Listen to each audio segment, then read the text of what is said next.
அப்ப இதுவரைக்கும் 3 தேசமும் நலம் பெறுவதற்கு யாராவது ஞான யாகம் செய்தார்களா? யாகம் செய்திருக்கிறார்கள். வேதங்கள்ல யாகத்தை பத்தி பேசப்பட்டிருக்கு.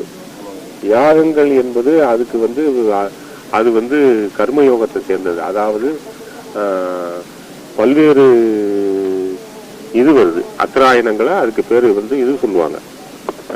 அத மாதிரி யாகத்தை பத்தி பேசப்படுது வேதத்துல. இன்னன யாகம், அஸ்வமேத யாகம், இப்படி நிறைய யாகங்களை பத்தி சொல்றாங்க. ஆமா, அது கர்மங்கள். அந்த கர்ம யோகத்துல அந்த கர்ம யோகம் அல்ல, கர்மங்கள். இப்போ ஒவ்வொன்றுக்கும் கர்மங்கள், பிராயத்திச்ச கர்மாக்கள் அப்படின்னு ஒவ்வொரு கர்மாக்கள் சொல்றாங்கல்ல, அத மாதிரி கடமைகள்ல வேதங்கள்ல வர்றது. அது அதுல யாகம் வருது. ஆனா பெருமான் சொல்லக்கூடியது யாகங்கிற வார்த்தையை சொல்றாங்க தவிர வேதத்துல உள்ள அந்த செய்தி அல்ல, அதை சொல்லல. ஞான யாகம்னு சொல்றாரு. அந்த ஞான யாகம் செஞ்சீங்கன்னா இந்த உடல், உயிர், ஆன்மா 3க்குமே உனக்கு நலம் சேரும் என்று சொல்ற. ஆமா, இன்னொன்னு நலங்கிற வார்த்தைக்கு என்ன பொருள் அது தெரிஞ்சுக்கணும். நலங்கிற வார்த்தைக்கு என்ன பொருள்? உடல், உயிர் 3ம் நலம் பெறுவது. அப்போ நலமா இருக்கிறதுனா என்ன? அது சொல்லுங்க. நலமா இருக்கிறதுனா என்ன?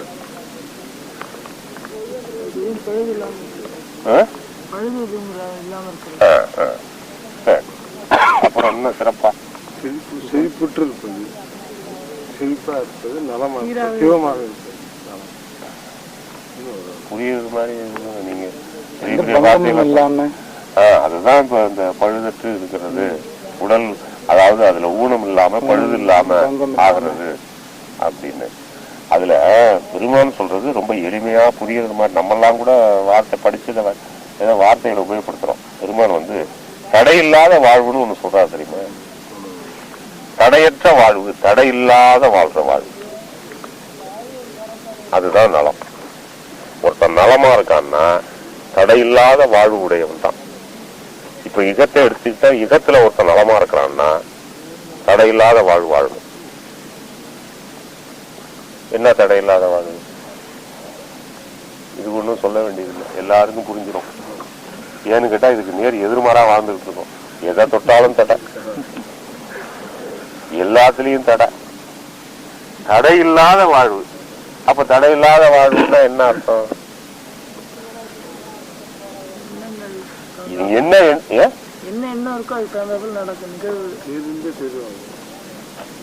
நீங்க தடையில்லாத வாழ்வுன்னா நீ என்ன நினைக்கிறியோ அதெல்லாம் கை கூடும். அப்போ உனக்கு வாழ்வுங்கும் போது ஒரு நினைப்பு, உனக்குன்னு ஒரு எண்ணம் இருக்குல்ல. வாழ்வுங்கும் போது எண்ணம் இருக்குல்ல, அந்த எண்ணங்கள் தடையில்லாத வாழ்வு கிட்டும் பொழுது எல்லாமே நடக்கும். ஐயா சொல்றாருல, நவையிலா உலகத்தில் நாடிய நாடிய அவையெல்லாம் அளிக்கும் அருட்பெருஞ்சோதி அப்படின்னு சொல்றாருல. அப்ப அந்த அந்த நாடியதெல்லாம் நாடிய வண்ணமே நடக்கக்கூடிய இடம். இப்ப நாம நமக்கெல்லாம் கிடைக்கலையா, பெருமாட்ட வர்றோம், விண்ணப்பிக்கிறோம், சொல்லிக்கிட்டே இருக்கிறோம். அவங்க சில இதை செய்து வைக்கிறாங்க, சில இதை நமக்கு புரியாம நமக்கு, அப்போ நம்ம அறிவுக்கு நம்ம மனசு இதுதான் விரும்பும், நம்ம அதை வைப்போம். ஐயோ இதை பிள்ளைக்கு கொடுத்தா இது கஷ்டம் அப்படின்னு. பிள்ளை நம்ம தெரியாதனத்துல நம்ம பழத்தை கத்திய கொடுத்தா அது என்ன செய்யும், அதை அறுத்துக்குமா கையெறணும். அது மாதிரி ஐயா எதையும் யோசனை பண்ணி செய்வாங்க. ஏன்னா நம்மளை பத்தி பெருமான் சொல்ற பிள்ளையின் குணங்களை பெற்றவர் அறிவரை அன்றி மற்றவர் அறிவாரோ அப்படின்னு சொல்றதுனால அனைத்தும் நீ தான் அறிவ. இந்த பிள்ளையோட குணம் எப்படி இருக்கணும், என் அப்பா நீ தான் அறிவ, எனக்கே தெரியாதுறாங்கிற. அத மாதிரி நம்ம ஐயாவுக்கு தான் தெரியும், நம்ம பத்தி நமக்கே தெரியாது. கோச்சிக்க கூடாது, என்ன நம்மளை பத்தி நமக்கே தெரியாதுங்கிறாரு அப்படின்னு. அதனால நமக்கு எது நல்லது எது கெட்டதுங்கிறத எது செய்யறதுக்கு தெரியாது. லௌகீக விஷயங்கள்ல கூட தடுமாறிடுறான். புத்தியறிவை வச்சுக்கிட்டு கூட பலது தடுமாற்றங்கள் ஏற்படுது, தோல்வி ஏற்படுது, பெரிய இதுக்கெல்லாம் இழப்பெல்லாம் ஆளாகுது. ஒரு சிலர்கள் அது உலகியல்ல போறதனுடைய சாதுரியம். நமக்கு ஆன்ம வாழ்க்கைக்கு பெருமான் சொல்லும் போது தடையில்லாத வாழ்வு, அந்த வாழ்வு தான் நலம். நலமா வாழ்றதுங்கிறது நலம் கிடைப்பது என்பது தடையில்லாத வாழ்வு வாழ்வு. இகமாகட்டும் பரமாகட்டும் ரெண்டுலயுமே தடையில்லாத வாழ்வு கிடைக்குது. கை கூடும். என்ன அவங்களுக்கு அவன் நல்லதான் நினைப்பாங்க. அவங்க இந்த நிலை வரும்போது இறைவன்ட்ட இருந்து அவங்க நினைக்கணும். நவையில்லா உள்ளம்னு சொல்லும் போது அதுல குற்றமில்லாத உள்ளம்ல, அது அங்க எந்த பழுதில்லாத உள்ளம்ல, அதுல நினைக்கிறதுலாம் என்ன ஆகும்? நல்லதை தானே அவங்களால நினைக்க முடியும். அப்ப எல்லாமே நடக்கும். தனக்கு மட்டும் இல்ல, எல்லாருக்கும் எண்ணியதெல்லாம் எண்ணியது எண்ணியாங்கு அருள்வர். அதே மாதிரி எல்லாத்தையும் கொடுக்கக்கூடியது அதுதான் நலம். அந்த சிறப்பு தான் உலகத்திலேயே உயர்ந்த நலம் என்பது அது ஒண்ணுதான். இதுதான் முடிவான நலம். இதுக்கு மேல ஒரு நலம் என்பது ஒன்று இல்லை. மற்றதெல்லாம் இதுக்கு கீழே தான். ரொம்ப ரொம்ப சர்வசாதாரணமா எவ்வளவோ கீழே தான். அது கீழே உள்ளதுதான் அந்த விஷயங்கள் எல்லாம். மேலான நலம் என்பது இதுதான். இந்த நலத்தை பெற்றுக்கொண்டவர் பெருமான். அந்த நலத்தை மற்றவர்களும் பெற வேண்டும் என்று விரும்பினவங்க ஐயா. அந்த நலத்தை பெறுவதற்கு நீ செய்ய வேண்டியதுதான் ஞான யாகம். இப்ப ஞான யாகத்துக்கு இதுதான் நலம் என்று. இந்த நலம் உனக்கு கிடைக்கணும்னா இதை நலங்கொல புரிந்திடும் செய்திடும். ஞானம் ஏன் புரிந்திடும் செய்திடும், ஏன் புரிந்திடும் என்று சொன்னா ரெண்டு வார்த்தை. புரிதல் என்பதற்கு செய்தல் என்ற ஒரு பொருள் இருக்கு, அறிதல் என்ற ஒரு பொருள் இருக்கு. விளங்கிக் கொள்ளுதல். ஆமா, தெரியுமா? புரிதல் புரியாம பேசுறாங்க. அப்பெல்லாம் புரியுறதுன்னா என்ன அர்த்தம்? அதே புரிதல்னா என்ன அர்த்தம் தமிழ்ல? சரியானபடி செய்தல் அப்படின்னு. விளங்காம செய்ய முடியுமா? முடியாது. அதனால ஒரு பொருள் ஆக்கம் இருபொருளாய் தெரிந்தது என்றுன்னு சொல்லுவாங்க. அதுல இலக்கணத்துல அது வரும். அது சரியாது இலக்கணம். அதனால பெருமான் அவ்விதம் கையாளுகிறார். அது சிறப்பு. அந்த சிறப்பை சுட்டி சொல்றாங்க. அதனால புரிதல் என்றால் விளங்கி அறிவால் அறிந்து அதை அடைதல் செய்தல் என்று அர்த்தம். முதல்ல விளங்கிக்காம இது என்னதென்று விஷயம் விளங்கிக்காம செய்ய யாராலும் முடியுமா? உடனே விஷயத்தை விளங்கிக்கவே மாட்டாங்க. நான் செய்யறேன். இதனாலதான் எந்த காரியமும் செய்ய முடியாம காலம் தாழ்த்தி கொண்டு தன்னுடைய எது புரியாமலே போறதுனாலதான் காலம் தாழ்த்தி கொண்டு போறது. புரிஞ்சிடுச்சுன்னா உடனே செய்யறதுக்கான இது வந்துடும். அதனாலதான் புரிதல் என்று. அவ்விதம் அறிந்து அதை செய்வதற்கு உரியதுதான் ஞான யாகம். அதை முதல்ல அறிஞ்சு செய்யணும். அதுதான் ஞான யாகம்னு சொல்றாங்க. அதுதான் இந்த உயர்ந்த நலத்தை வழங்கக்கூடியது. அப்ப ஞான யாகம்னா என்ன சொல்லுங்க, யாருக்காவது தெரியுமா? வள்ளல் பெருமான் சுட்டி காட்டக்கூடிய ஞான யாகம். ஞானங்கிறத கொண்டு போய் இந்த ஞானத்துக்கும் யாகத்துக்கும் சம்பந்தமே கிடையாது. இந்த ரெண்டு வார்த்தையை இணைச்சி ஞான யாகம்னு போறாரு. ஒரு புதிய படைப்பு. யாகம் என்பது வேதத்திலேருந்து வந்த பழைய மறு. ஞானம் என்பது பண்டு தொட்டு வந்த ஆன்மீகத்துல சொல்லப்பட்ட ஒரு பொருள். இந்த ஞானம் என்பதற்கு அறிவுன்னு தான் இது வரைக்கும் பொருள். எல்லாரும் சொல்றது அது அறிவு தான், இல்லைன்னு சொல்லல. அது எத்தன்மை எது அறிவு? எல்லாத்துக்கும் ஒட்டுமொத்தமா ஞானம்னு சொல்ல முடியுமா? ஞான சூனியன்மா. எது கேட்டாலும் இசை ஞானம் இல்லாதவன், கலை ஞானம் இல்லாதவன், இப்படி எல்லாத்துக்கும் ஒரு ஞானம். அப்ப எல்லா துறையிலுமே ஞானம். 64 கலைகளை பற்றி அறிவது கூட ஒரு ஞானம் தான். ஒவ்வொரு கலைகளை அறிவதுமே ஞானம் தான். ஒட்டுமொத்தமா படிப்பு ஒரு ஞானம் தான். புத்தி ஞானம் தான். எல்லாத்துக்கும் ஞானங்கிற வார்த்தையை நம்ம பயன்படுத்துறோம்.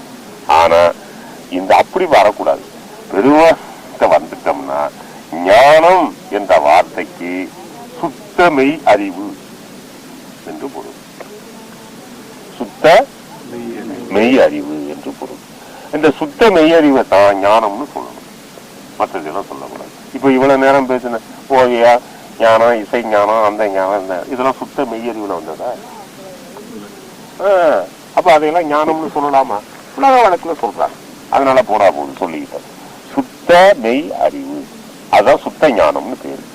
சுத்த மெய் அறிவு அதான் ஞானம். அதனால ஞானங்கிற வார்த்தையை யாகத்தோட சேர்க்கிறார். அது வேதத்துல உள்ள வார்த்தை. அந்த யாகங்கிறது பழைய காலத்துல செய்யறது வேள்வி. அது எப்படின்னு கேட்டீங்கன்னா அக்னி வளர்த்து அதுல ஆகுதி கொடுக்கறது. எப்படி அப்படின்னா தேவர்களுக்கு அதுல செய்கிறது. அதுல எல்லாத்தையும் போடுவான். பல இதெல்லாம் செய்வான். குதிரையை வெட்டி விடுவான், ஆட்டை வெட்டி விடுவான், மாட்டை வெட்டி விடுவான், மனுஷனையை கூட வெட்டி கொடுப்பான்.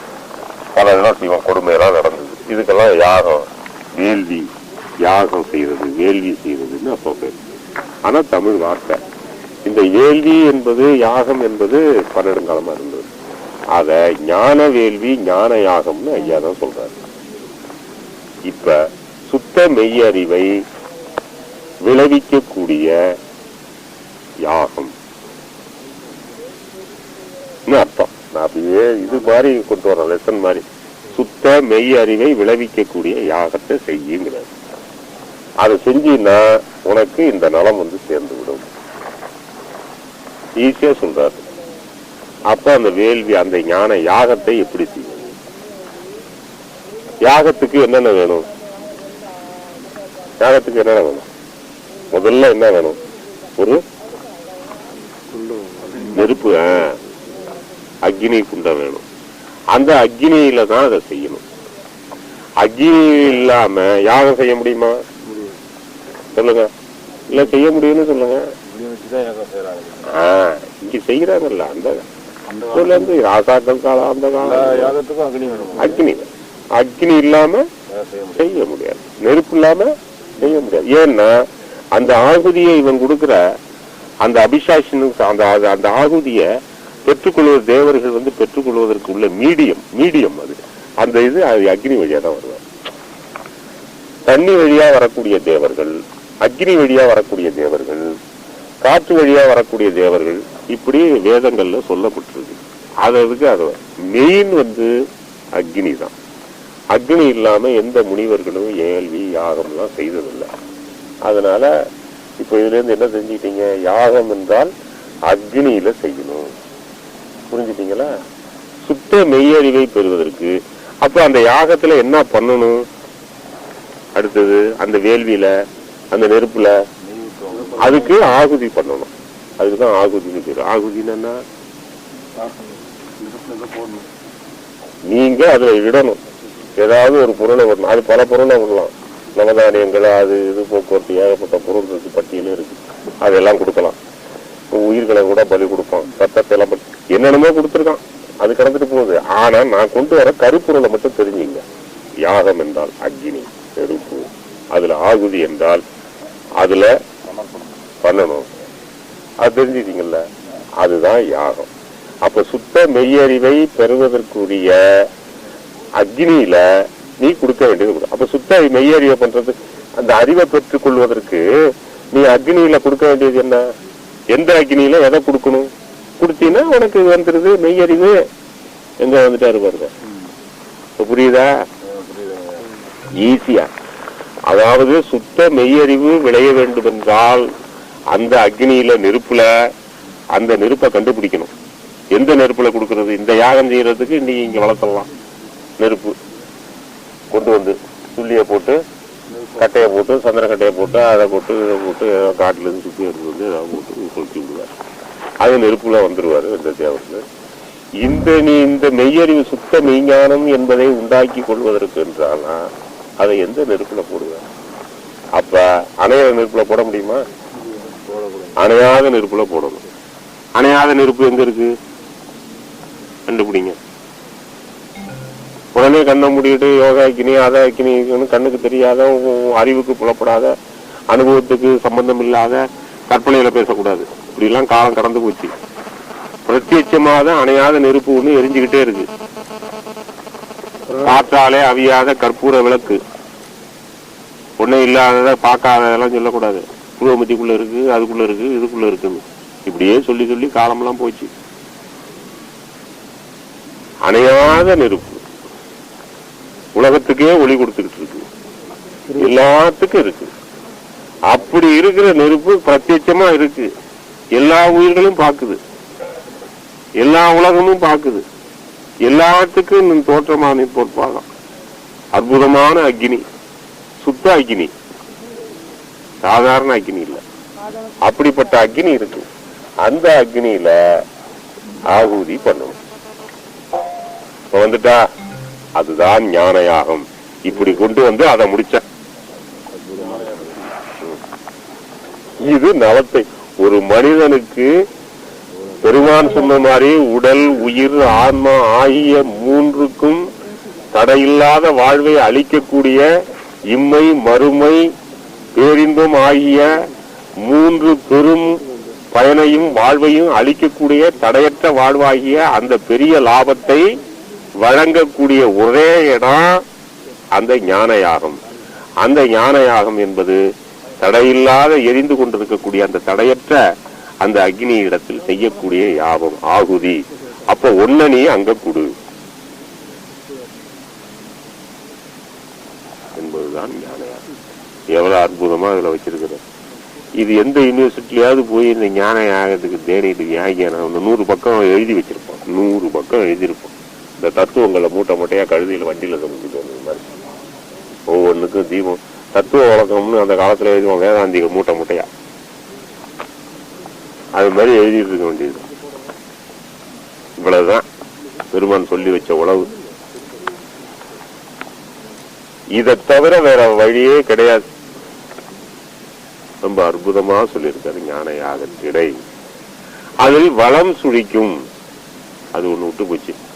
அது அனுபவத்துக்கு வந்தா வளம் சுழிக்குதா இடம் சுழிக்குதான்னு தெரியும். அனுபவம் இல்லாம அதை பேசக்கூடாது அப்படின்னு அதை இருந்துட்டேன். இருந்தாலும் வந்த வரைக்கும் அதை முற்று பெறலைன்னா அது முற்று பெறாம போயிடும். இந்த ராஜா கேட்டதுக்கு இந்த நலங்கொல புரிந்திடு ஞான யாகத்திடை வளம். அந்த ஞான யாகத்தில் யாகம் செய்யும் போது வளம் சுழித்து என்ன மாதிரி பால் பால் பால் பால் வெளிச்சம் இல்லையே அக்காவா? சரி சரி சரி. சொன்னால் யாகத்தில செய்ய அதை செய்து வரும்போது ஏற்படுற அனுபவம் விளைவு. யாகத்திட உண்டாகக்கூடிய செயல் அந்த விளைவு இருக்கு. அந்த விளைவு தான் யாகத்திடை வளம் சுழிப்பது சொல்றாரு. வளம் சுழிக்கிறது இடம் சுழிக்கிறதுனா என்ன அப்படின்னு கேட்டீங்கன்னா, 2 விதமா உலக விஷயத்தை இருவேறு உலகத்தை இருக்கை திருவேறு தெல்லியராதல் வேறுன்னு ஐயா பிரிக்கிறார். எல்லா உலக விஷயங்களும் இரு கூறுகளாக, இந்த உலகத்தை பொறுத்தவரை எல்லாம் இரு கூறுகளா, இரவு பகல் இன்ப துன்பம் இப்படி எல்லாத்தையும் தனித்தனியா பிரிச்சிருக்கிறார். அது மாதிரி நம்ம ஆண்டவனுடைய எல்லாம் வல்ல அருட்பெருஞ்சோதி ஆண்டவனுடைய பூரண திருவருளை பெறுகிற காரியங்கள், அதாவது அருள் வேட்கையினால் செய்யப்படக்கூடிய தவம் யோகம் ஞானம் எதுவா இருந்தாலும் அதுலயும் 2 பிரிக்கப்பட்டு, ஒன்று வலம் எழுவது, மற்றொன்று இடம் எழுவது. என்ன இதுல வடம் எழுவது இடம் எழுவது என்றால், இடம் எழுவது என்று சொன்னால் மாயையினுடைய சம்பந்தத்தோடு எழுவது உண்டாவது. மாயை சம்பந்தம் இல்லாம மாயை சம்பந்தம் அற்று ஏற்படக்கூடிய விளைவு இருக்க அது வலம் சுழிப்பது. மாயை சம்பந்தத்தோடு ஏற்படுவது இடம் சுழிப்பது. ஆன்மீகத்தில் போன பெரியவர்கள் எல்லாரும் இடம் சுழித்தவர்கள் என்றால் மாயையினுடைய சம்பந்தத்துல போனவங்களை தவிர மாயையை முற்று நீக்கி போகல. அவர்கள் பெற்ற அனுபவங்கள்லாம் மாயை சம்பந்தம் முடியாது. பலம் சுழிக்கிறது மட்டும்தான் மாயை சம்பந்தம் இல்லாதது. அதனால இதுல போனீங்கன்னா மாயையை கடந்து போகலாம், மாயையை வென்றெடுக்கலாம். அதுதான் பலம். பலம் என்பது மாயைக்கு அப்பாற்பட்டு போறது, அதாவது மாயை சம்பந்தம் இல்லாம போறது, இஞ்சிட்டு மாயை கலக்காம போறது. அனுபவம் சொல்றேன், போறதல்ல. கிடைக்கிற அனுபவங்கள் மாயை சம்பந்தம் இல்லை. இப்ப ஒரு விளக்கம் என்றால் மாயை விளக்கம் இல்லாம சுத்த விளக்கமாக இருப்பது. மற்ற ஒரு விளைவு உண்டாகுதுன்னு வச்சுங்க, அது மாயை சம்பந்தப்பட்ட விளக்கமா ஆகிறது. இப்படி ஒவ்வொரு ஸ்டெப்பா போனீங்கனாலும் மாயை கலப்போடு இருப்பது இடம் சுழிப்பது, இடம் அமைவது, இடமாக சுழித்து வருவது, அனுபவங்கள் ஏற்படுவது. வலம் சுழிப்பது தான் மாயை இல்லாம. இதுதான் அதோட பொருள். சுழிப்பது என்று சொன்னா உங்களுக்கு அது பொருள் தமிழ்ல உங்களுக்கு வலம் இடம் என்பது மாயை, அதாவது மாயை இல்லாத இடம் வலம். அதாவது சுத்தத்துக்கு போறது, சுத்த நிலைக்கு போறது. சுத்த மாயை சம்பந்தமா போய் அப்புறம் சுத்தத்துக்கு போடுவாரு, மாயை கலப்பட்ட இடத்துக்கு போடும். ஆனா அசுத்த மாயை சம்பந்தத்தோடு போவதெல்லாம் இடம் சுழிப்பது. இந்த சுழிக்கிறது என்று சொன்னா என்ன அர்த்தம்? சுழித்தல்னா என்ன அர்த்தம் தமிழ்ல? சுழித்தல் கொஞ்சம் சிந்திச்சீங்கன்னா பொருள் தெரியும். ஏன் அதுக்கு சுழித்தல் என்று சொன்னார்? சுழிக்கிறதுனா என்ன?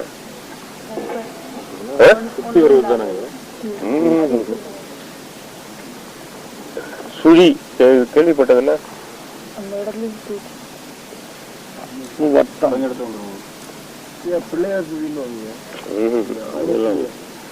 அது இல்ல, சுழித்தல் என்று சொன்னா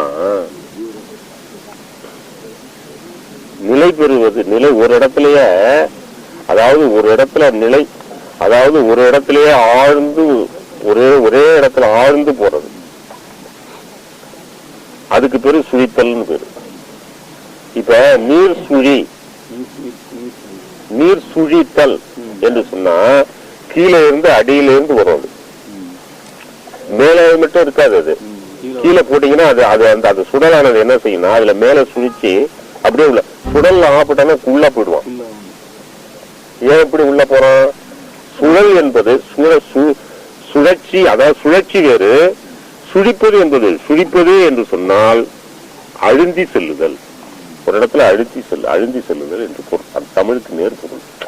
அதனால வடம் இளம் சுழிப்பது வளம் சுழிப்பது என்றால், மாயில போனீங்கன்னா மாயிலேயே அழுந்தி போறது, வளத்துல போனீங்கன்னா மாயற்று அழுந்தி போறது, மாய இல்லாம போறது. அப்படிப்பட்ட மாய இல்லாம அழுந்தி போறது, அதுல ஆழ்ந்து போறதுலதான் வளம் சுழிக்கிறது, நிலைத்தல். உங்களை எவ்வளவு கருணையினால சொல்லியிருக்காங்க பாருங்க, எவ்வளவு அற்புதமான, எவ்வளவு கருணையினால. இந்த மார்க்கமே முற்றிலும் கருணை மார்க்கங்க. அதாவது கருணை மார்க்கம்னு பேசுறாங்க, சொல்றாங்க. ஆனா பெருமாள் ஒரு இடத்துல கூட நம்ம களங்கம் இல்லாம, பழுது இல்லாம, கருணையை சார்ந்தே நமக்கு கொடுக்கறது, வழங்கக்கூடியது. ஒரு இப்படி தப்பா போயிட்டோம், அப்படி போயிட்டோம், நமக்கு ஏதாவது மாற்றமா கொடுக்குமா? கொடுக்காது. நம்ம அந்த வழியை சரியா சார்ந்து போனோம்னா நிச்சயமா எந்த வகையிலும் நமக்கு அது நல்லதே செய்யக்கூடியது, கெட்டது செய்ய இல்லாதது. அதனாலதான் அதுல வளம் சுழித்து போவது என்று சொன்னால், அதில் அழுந்தி ஆழ்ந்து போவது, இடத்தில் ஆழ்ந்து போவது, பலத்தில் ஆழ்ந்து போவது. மாயில அழுந்தி போறதல்ல, மாயிலேயே கொண்டு போகாது, மற்றதெல்லாம் மாயிலேயே கொண்டு போயிட்டு, இது முற்றிலும் மாய சம்பந்தம் இல்லாம மாய கடந்த நிலையில நம்மளை கொண்டு போகும். அதான் அதோட. அதுக்கு இந்த ஞான யாகம் செய்யணும். அதை தவிர நமக்கு நலத்தை அளிக்கக்கூடியது வேற எதுவுமே இல்லை இந்த உலகத்துல, எதுவுமே கிடையாது. அதை பெருமான் சுட்டி காட்டி இருக்கிறார்கள். அதான் பொருள்.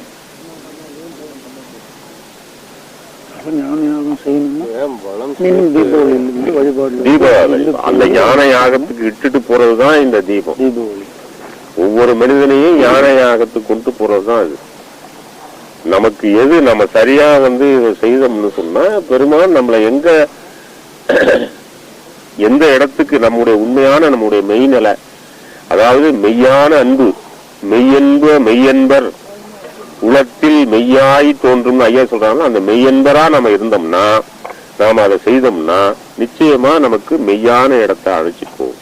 அதாவது ஆமா, மெய்யாக அவர் திருவடியில் அவர் சொன்னது மாதிரி மெய்யாக அவர் மீது அன்பு செலுத்தி அந்த லட்சியத்தில் நம்ம மெய்யாக இருப்போமே. ஆனால் அவர் சொல்ல வேண்டிய மெய்ய நமக்கு அறிவிச்சு, நமக்கு எதை மெய்ய உணர்த்ததான வந்தாரு, அந்த மெய்ய நமக்கு காட்டி கொடுப்பார். காட்டி கொடுத்து இதுதான்ப்பா மெய், இதுல வா அப்படின்னு நம்மள பழுதில்லாம அழைச்சிட்டு போறோம். நாம செய்ய வேண்டியதெல்லாம் அவங்க சொன்னது மாதிரி மெய்யன்போடு அதை செய்யணும். எந்த நேரத்துல காலனியா நேரம்லாம் இதுக்கு கிடையவே கிடையாது. தீபத்துக்கு நேரங்காலம் எதுவுமே கிடையாது.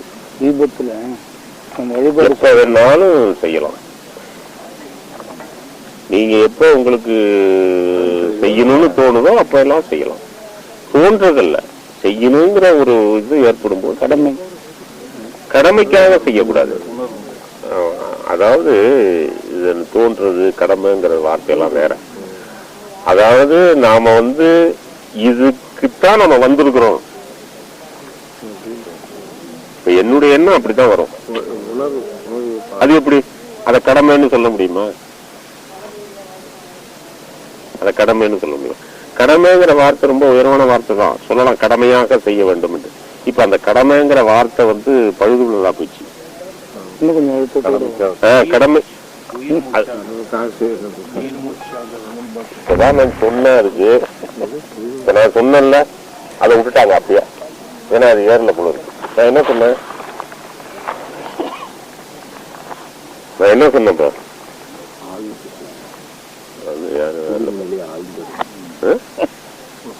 இப்ப நான் எப்படி செய்யணுங்கிறதுக்கு கேட்கும் போது, இப்ப நான் ஒரு வார்த்தை சொன்னேன்ல, நாம இதுக்காக தான் வந்து இதுக்காக தான் நம்ம பிறவி எடுத்து வந்திருக்கிறோம் லட்சியமே அதான். என்ற எண்ணத்தோடு அதை உணர்ந்து செய்யணும். அதை தெரிஞ்சுக்கிட்டவங்க அதுக்காக தான் நம்ம செய்ய வேண்டியது இதை செய்யறதுக்கு தான் நம்ம வந்திருக்கிறோம். பெருமாட்டம் வந்திருக்கிறது இதை செய்யறதுக்கு தான். ஐயாட்ட வரலன்னா பரவாயில்ல, ஐயாட்ட இல்லைன்னா வேற எதையாவது செய்துட்டு போயிட்டு இருக்கலாம். என்னென்னமோ செஞ்சுட்டு இருக்காங்க இந்த உலகத்துல, என்னென்னமோ பண்ணிட்டு இருக்காங்க. அது மாதிரி செஞ்சுட்டு போயிட்டு இருக்கலாம். அப்படி இதுதான் நம்ம சந்தேகம்